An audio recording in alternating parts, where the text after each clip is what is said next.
Good morning. Welcome to Inquisition Update. My name's Tom Fress, and I'll be your host for the next hour. It's my pleasure to be here. I'm going to continue our reading and discussion of the book Codeword Barbelon, the second book of the series.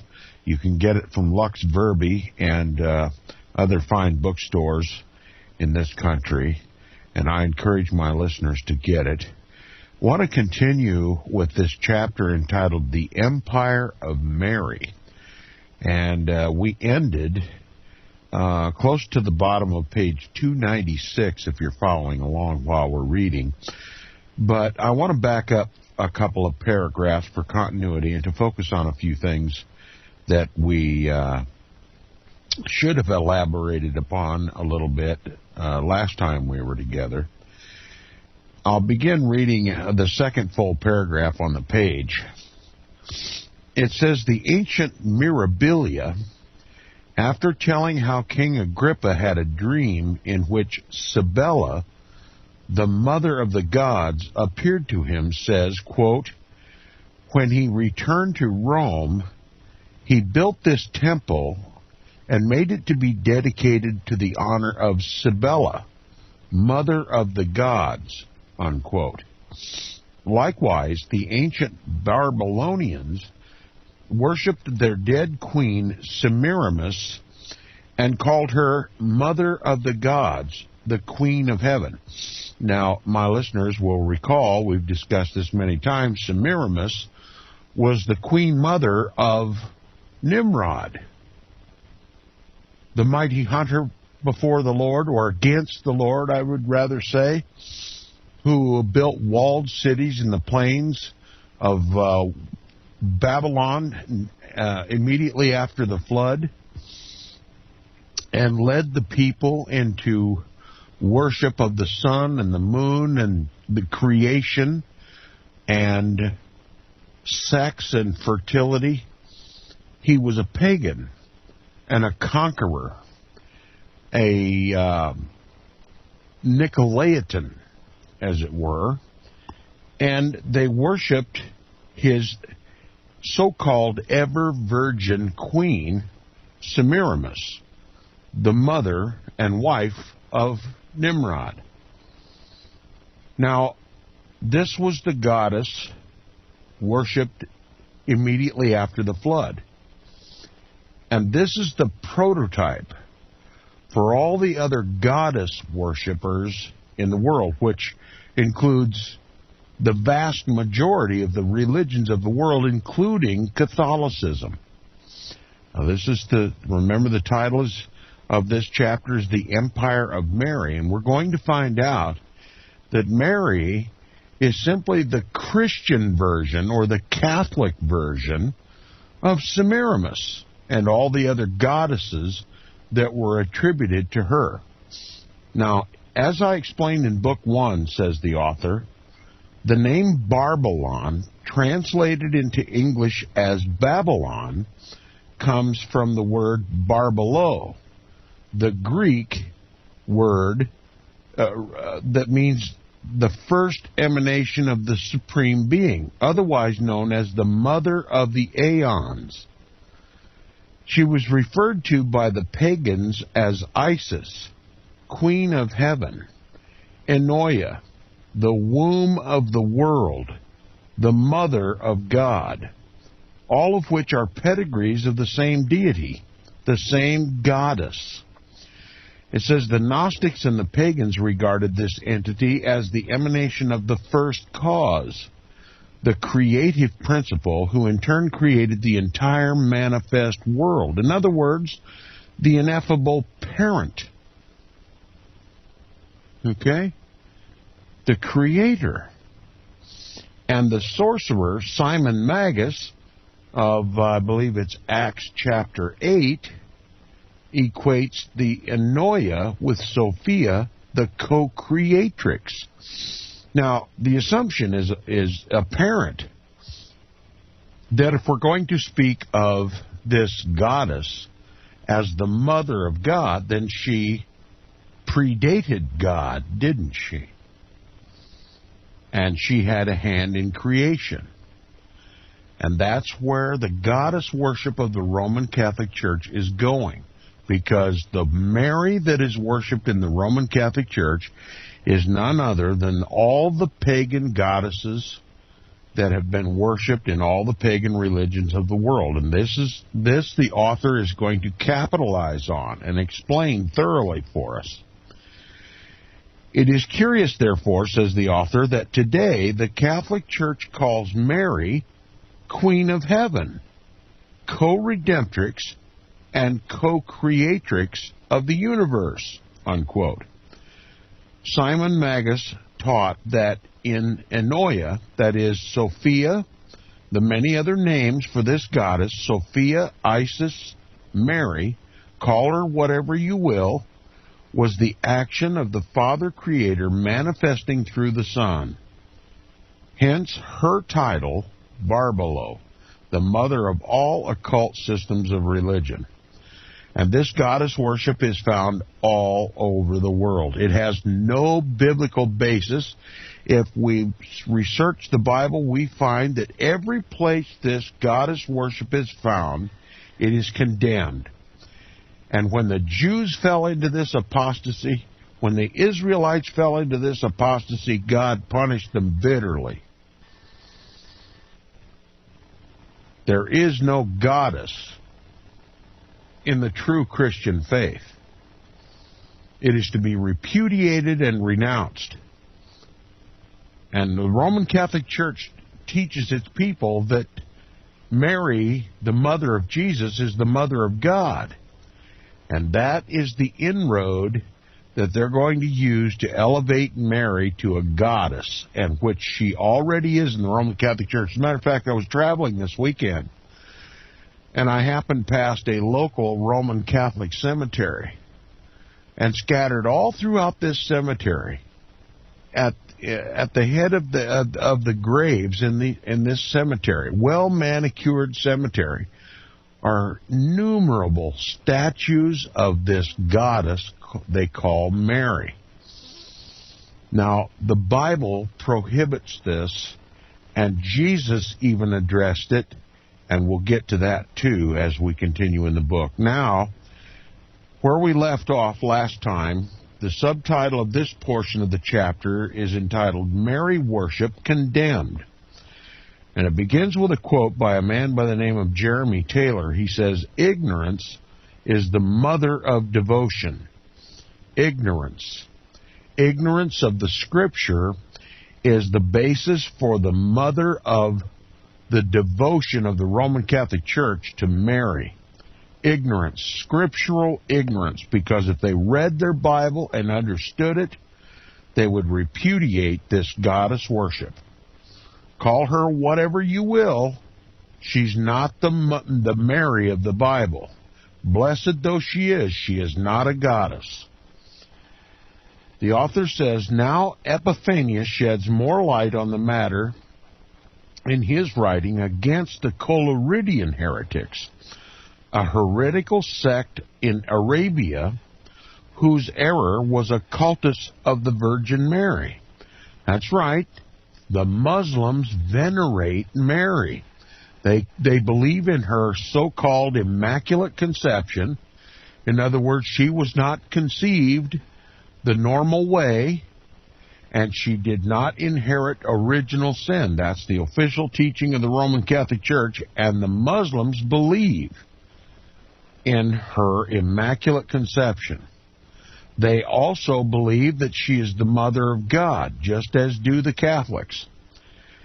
And we're going to substantiate this as we continue. It says, Bishop Epiphanius coined the expression Collyridians, meaning cake eater sect, because they bake cakes or a special kind of bread called colorus, thus the name Collyridians, for Mary. It says Leonidas of Byzantium, who died in 543 or 544, had a different name for these Collyridians. He called them Philomarianites, meaning Mary lovers. Even the Roman Catholic Encyclopedia admits the The, quote, Philomaronites offered little cakes in sacrifice to the Mother of God, but the practice was condemned by St. Epiphanius, unquote. Now, said Bishop Epiphanius, to which the Roman Catholic Encyclopedia refers, quote, Christ said to his mother, quote, Woman, what have I to do with thee? Unquote, lest anyone should think that the Virgin was of a greater excellence than others. He called her woman as if prophesying the future species of sects and heresies which were to arise on the earth in the future, lest persons admiring too much that holy woman should slip into this heresy of the Coloridians and its deliriums. For indeed their whole doctrine is a mockery and an old wives' tale, unquote. It's the most popular old wives' tale in the world. This goddess worship, and the Catholics practice their version of this same goddess worship by simply baptizing her and calling her Christ's mother. Now, Epiphanius, who had this warning for all Mary worshippers and adorers, quote, although Mary is the most beautiful and holy and worthy of praise, we don't owe her adoration, unquote. In another passage, Epiphanius puts the case even stronger, quote, adoration must cease, for Mary is no goddess, nor has she received her body from heaven, unquote. Now let's focus on the last phrase of that sentence. Nor has she received her body from heaven, unquote. Now you must assume, based on that phrase, that sometime prior to the life of Epiphanius, there was a teaching that Mary was immaculately conceived. So this idea was not originated in the Roman Catholic Church. It was from the ancient past. It's of pagan origin, and they call it Christianity today. This is the great apostasy, the great falling away, predicted by Paul in the Scriptures. Now, what then is the history of this apostasy? The famed historian Edward Gibbon expressly states that the worship of the Virgin Mary was borrowed from paganism. Quote, the Christians of the 7th century had insensibly relapsed into a semblance of paganism. Their public and private vows were addressed to the relics and images that disgraced the temples of the East. The throne of the Almighty was darkened by the clouds of martyrs and saints and angels, the objects of popular veneration, and the Coloridian heretics who flourished in the fruitful soil of Arabia invested the Virgin Mary with the name and honors of a goddess, unquote. Are you beginning to see the basic common roots between Roman Catholicism and Islam? This is the great syncretism that's going to happen in the world to create a universal religion that every man will accept. And in a nutshell, in its most abbreviated form, it is simply goddess worship. Call her whatever you will, that is what is going to unite this new world order religion. Now the author says, I quote next from Tom Watson in the Roman Catholic Hierarchy, pages 79 and 80. First, consider the cut. Now we're speaking of a woodcut for those who are familiar with the artistic rendition of wood as a medium. They carve images in wood, and they use these woodcuts to print pictures in books. It's gone out of fashion now. Obviously, we have modern ways to do this now, but this is a particular woodcut that really sums up this cult, this goddess worship cult that we're speaking about. He says, first, consider the cut of a Virgin Mary and her son as pictured by a Roman Catholic artist in the Middle Ages. And it shows a photograph of this woodcut. Note that Mary is resting on the crescent moon, an emblem of virginity. Note that she obscures or eclipses the sun, which is behind her. Note the aureola around her head. Some would call it a halo, and that around her head of her son, who is being nourished at the right breast. Note that the crown is upon her head. Now, this does a pretty good job of describing, but I'll elaborate a little bit. In the background is an obvious solar blaze with wavy and straight rays, and then transposed over this radiant image of the sun is a woman decked with crown and halo, with a child on her right knee sucking at her right breast. He too has a halo around his head, and both are seated upon a cloud and a crescent moon.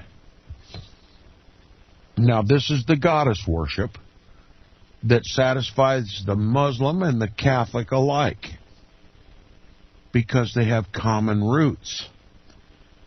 Now, he continues, he said, could you ask a more faithful representation of the Queen of Heavens? If you were trying to depict Isis or Mylita or the Hindu mother of Krishna, could you improve on the work of this medieval Catholic artist? If I could prove to you that the ancient religions represented their goddesses in precisely the same way, what would you conclude? What more proof do you want? Well, the author says there is more proof. He says the historian Mosheim states, quote, they transferred to the Virgin Mary the worship and offerings they had been accustomed to pay to the quote-unquote Queen of Heaven, the mother of the Babylonian false Messiah, worshipped throughout the ancient heathen world under the various names of Venus, Astarte or Ashtoreth, Juno, Diana, Vesta, Ceres, Cybele, and Rhea, and on it goes. This quote was taken from Mosheim's Ecclesiastical History, Volume 1, page 410, quoted from Schlegel. And Alexander Hislop weighs in on this very same subject in his book, The Two Babylons, and he adds these facts, quote, the Babylonians, in their popular religion, supremely worshipped a goddess mother and a son. From Babylon, this worship of the mother and the child spread to the ends of the earth. Japan, the Jesuit missionaries were astonished to find the counterpart of the Madonna and her child as devoutly worshipped as in papal Rome itself. As Baal or Beltis was the name of the great male divinity of Babylon, so the female divinity was called Beltis. This is from Hesychib's Lexicon, page 189. He continues with the quote. He says, this name has been found in Nineveh. This is one of the cities built in the plains of Arabia, of Babylon, by Nimrod. Nineveh was named after Nimrod. It says, this name has been found in Nineveh, applied to the mother of the gods. And that quote was taken from Vaux's Nineveh and the Persepolis, page 459. And in a speech attributed to King Nebuchadnezzar, Babylonian King Nebuchadnezzar of the book of Daniel, preserved in Eusebii, Preparatio Evangelii, it says both sides, both titles, Belus and Beltis, are conjoined as the titles of the great Babylonian god and goddess. Beltis, therefore, as the title of the female divinity, was equivalent to Baalti, B-A-A-L-T-I, which in English is translated My Lady, in Latin, Mea Domina, and in Italian, corrupted into the well-known Madonna. Yes, ladies and gentlemen, it's the same goddess. There, reader, says the author, we have seen enough to prove beyond all doubt that the worship and adoration of Mary is not only unbiblical, but the mother of many heresies and old wives' tales, and I will just add, it characterizes, it's the baseline, the lowest common denominator of virtually every pagan religion on the planet, goddess worship. Mark it down, it's the sign of Antichrist.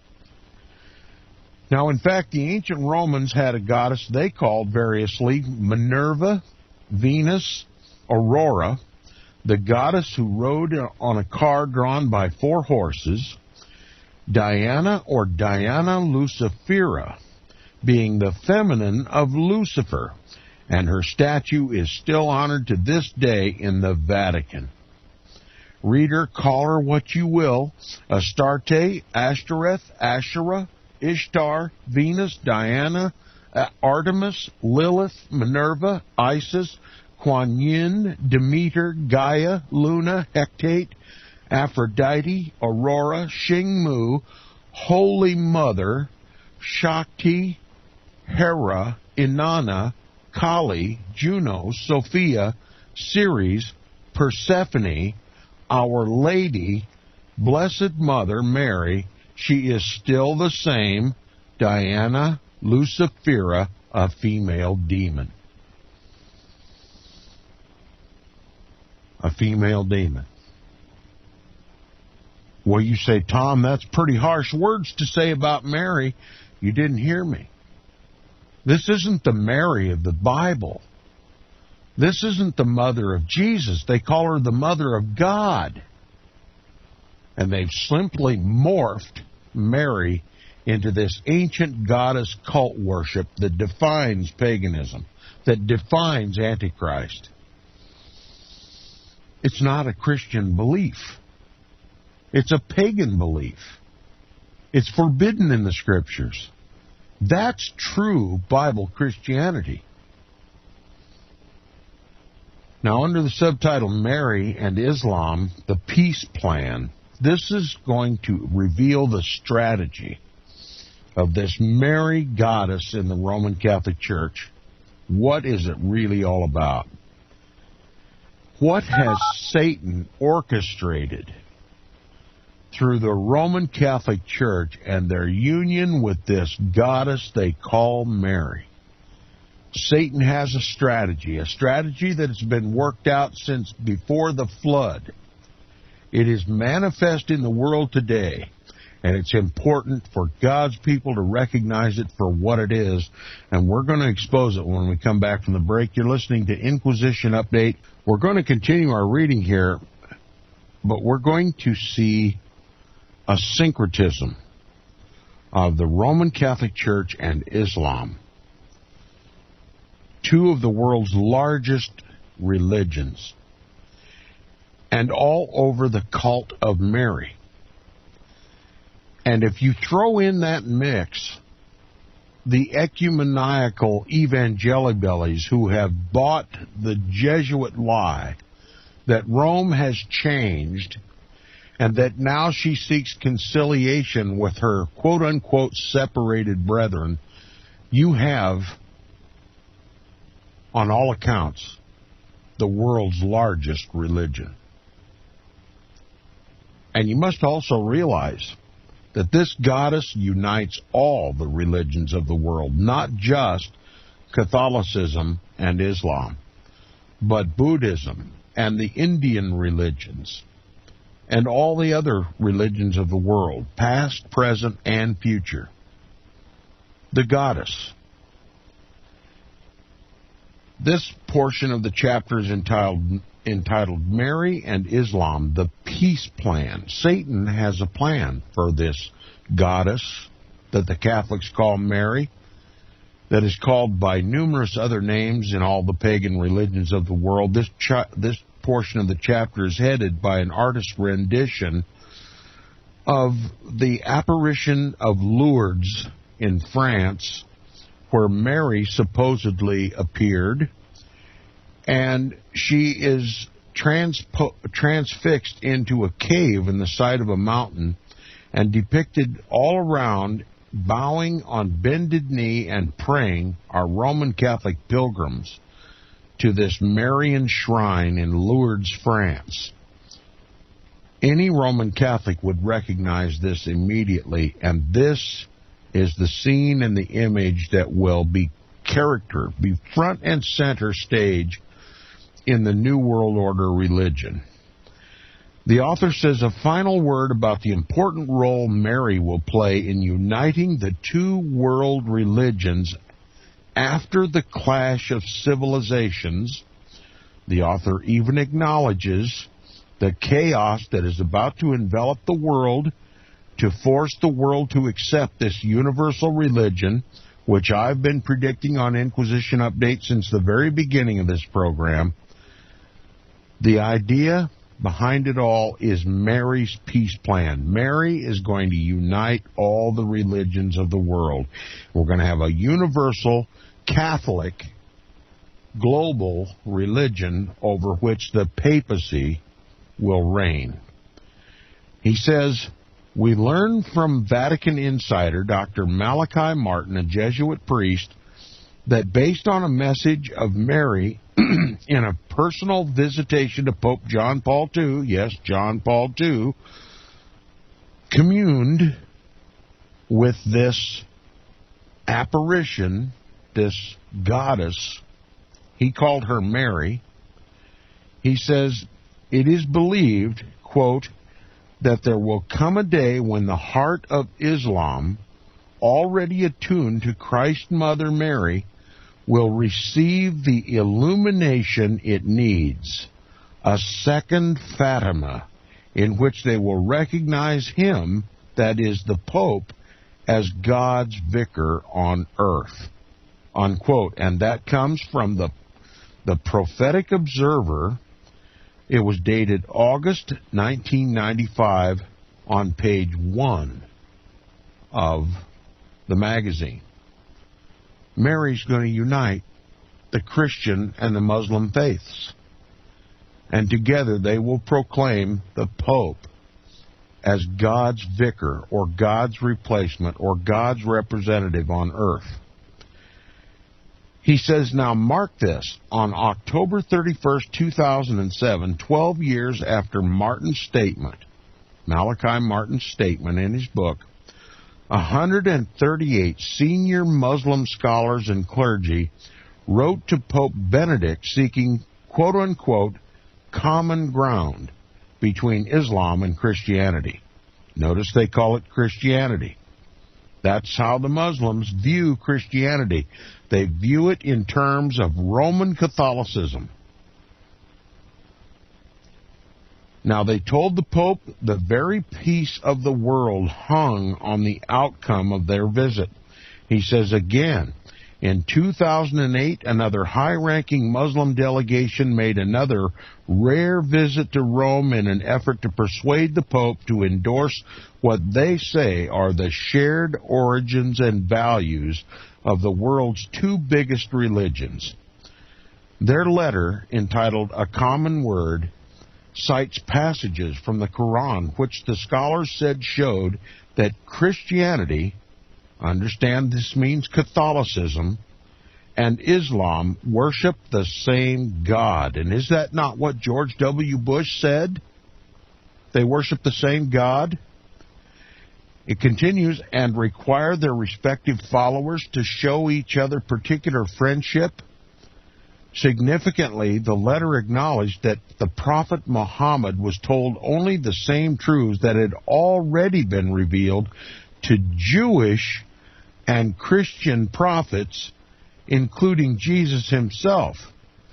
The letter has developed into a manifesto and is backed by almost 300 leaders of Sunni, Shiite, and Sufi and other Muslim traditions, unquote. In relation to Islam and Mary, Bishop Fulton Sheen, many will remember, the Caped Crusader, I call him, Bishop Fulton Sheen, one of the greatest deceivers of all time, states, quote, "The Quran, which is the Bible of the Muslims, has many passages concerning the Blessed Virgin. First of all, the Quran believes in her Immaculate Conception." There's the confirmation of what I alluded to earlier. "And also in her virgin birth. She did not get her body the normal way." She's divine and infallible, and she represents the Roman Catholic Church and this universal global religion. She was immaculately conceived, and Jesus got his sinless nature not from God the Father, but from his mother. They're deifying Mary and folding her into the ancient goddess cults of the ages. This from one of the most venerated bishops of the Roman Catholic Church in modern times, Bishop Fulton Sheen. He was as much a cultist as any other cultist you could name in this world. He says, said Bishop Sheen, quote, "Blessed Lady Mary he was speaking of, will carry the Muslims the rest of the way to her divine son," unquote. That's a quote from Catholic Bishop Fulton Sheen in The World's First Love, published in 1952, page 204. It was entitled, also another one entitled Mary and Muslims, published in 1991. So Bishop Fulton Sheen saw the day when Islam and Roman Catholicism, which he calls Christianity, which the world calls Christianity, would be united with the Muslims over Mary. And he continues, he says, reader, Mary is mentioned 34 times in the Quran, more than the whole New Testament. Soon Islam and Catholicism would draw close to each other, and it will be seen that they were never really very far apart. As a matter of fact, at this point, I would like to recommend that my listeners read the book by the Jesuit priest, whose name escapes me at the moment, The Prophet. The Prophet. You can get it from Chick Publications.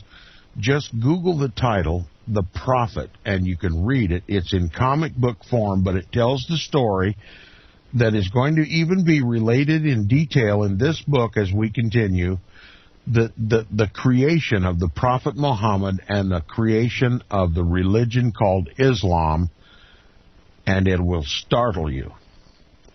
And it will bring images to your mind that will confirm that there never really was much that separated these two religions, Islam and Catholicism. Now, he gives us more proof. At the age of 35, Muhammad began taking retreats to a cave in Mount Hira in the desert hills outside Mecca to meditate in solitude. It was during one of these retreats that Muhammad received his call. When he had his first vision and not able to understand it, being unlettered, in other words, uneducated, his wife Khadijah introduced him to her paternal cousin, Rawaqwa b. Nafal. What is interesting is that Rawaqwa was a Nestorian Catholic priest. Sidney H. Griffith points out, quote, "There's no reason to doubt the basic veracity of the reports that Rawakwa B. Nafal was a Nestorian Christian, or Catholic, rather," unquote. And Gada Asma of San Diego State University writes that Rawakwa was, quote, "a priest-monk," unquote. Muhammad and Rawakwa took to spending most of their time in a cave.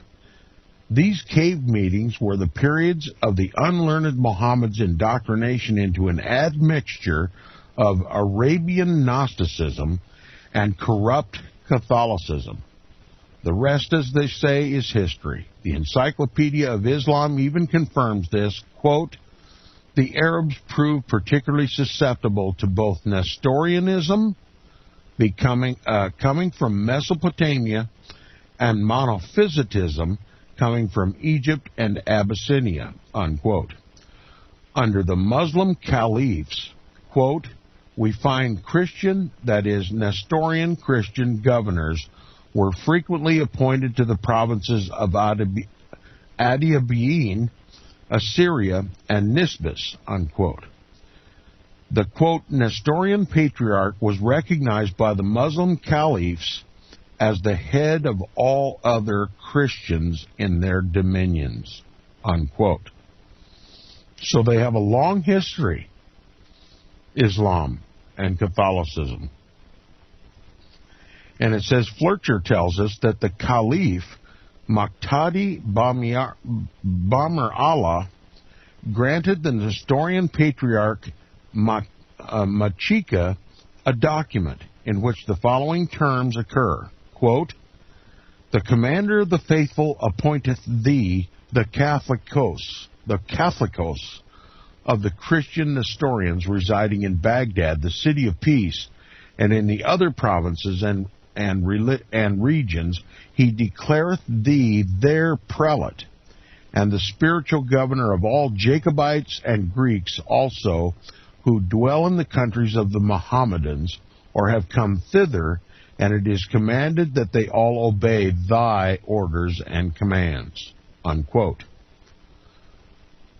So the link to Nestorian Catholicism is solid.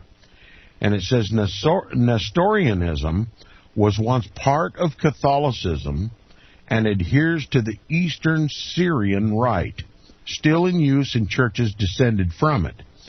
The Chaldean Catholic Church and the Syro-Malabar Catholic Church, also known as Eastern Catholic Churches, which churches are in full communion with the Holy See. In other words, they accept the Pope as their spiritual head. They share the same Pope, and they share the same beliefs, and my guess is they share the same Mass. They worship a piece of bread. So here we have a very plausible explanation. In fact, the most credible explanation as to why Muhammad gave such a very prominent place to the Virgin Mary in his visions, which eventually ended up as the Muslim holy book, the Quran. Is it any wonder why John Paul II, when visiting the Palestinians during one of his pilgrimages to the Holy Land, kissed the Quran in front of the cameras? They have a common root. It is this goddess, which has been worshipped since the days of Nimrod, now worshipped today by both Muslims and Catholics as Mary. The author continues, he said, "It would be futile for me to attempt to show precisely every source of influence that went into the writing of the Quran. But it does not stretch the bounds of plausibility to say that Catholicism exerted an unsuspecting but prominent influence over the creation and later development of Islam. Even a superficial observation will show that Catholic methods, approaches, and insights pervade the Quran and Islam. For instance, we can notice the parallels that exist in the use of the veils by practicing Muslim women and Catholic nuns. The Muslims use the Japa prayer beads, and the Catholics penitent uses the rosary beads. And of course, we've already noted the Muslim adoration of the Virgin Mary. Then there is the prominence given to the village of Fatima in Portugal by both religions. As a matter of fact, Fatima, the name Fatima, the name of the city in Portugal where this Marian apparition took place is literally named after one of Muhammad's daughters, was regarded as his favorite daughter, Fatima. And this is one of the ties that binds Islam and Roman Catholicism. And now I'll take this time to recommend another book on this subject, Queen of Rome, Queen of Islam, Queen of All, The Marian Apparitions Plan to Unite All World Religions, by Tetlow, Oakland, and Myers. We read it right here on Inquisition Update some months ago. I still highly recommend that book, and in conjunction with that book, a video that's posted on YouTube. You can watch it for free, called Messages from Heaven. The book Queen of Rome, Queen of Islam, Queen of All by Tetlow, Oakland, and Myers, and the video Messages from Heaven. You'll find it on Google Video. Messages from Heaven. Don't miss it. You're about to see the tie that binds Islam and Catholicism, the two world's largest religions, the focus of this New World Order religion, and they'll all be bound together by, quote-unquote, Mary, the goddess of antiquity. So, then there is the prominence given to the village of Fatima by both religions. Little need be said about the veneration of the dead and their relics and bones in places of worship of each of these two great religions. Muslims even call their temples cathedral mosques. The similarities between Islam and Catholicism do not end there. When held one over the other, you can barely distinguish the difference. And the author says, but the older power, unknown to the average Muslim, is using the Dar el-Islam, or the House of Islam, to weaken the West. History is repeating itself. Islam's jihad, or holy war, is the Pope's crusade in reverse, draining the powers of the West. More could be said on this, says the author, but I'll take this opportunity to say that the Islamization of the United States and Europe is to help destroy the Protestant Reformation. The target of both Roman Catholicism and Islam, and this syncretism that is taking place between the Roman Catholic Church and the Muslim cult, the target of all that peace and unity is the Protestant Reformation, the true Word of God. That's the target.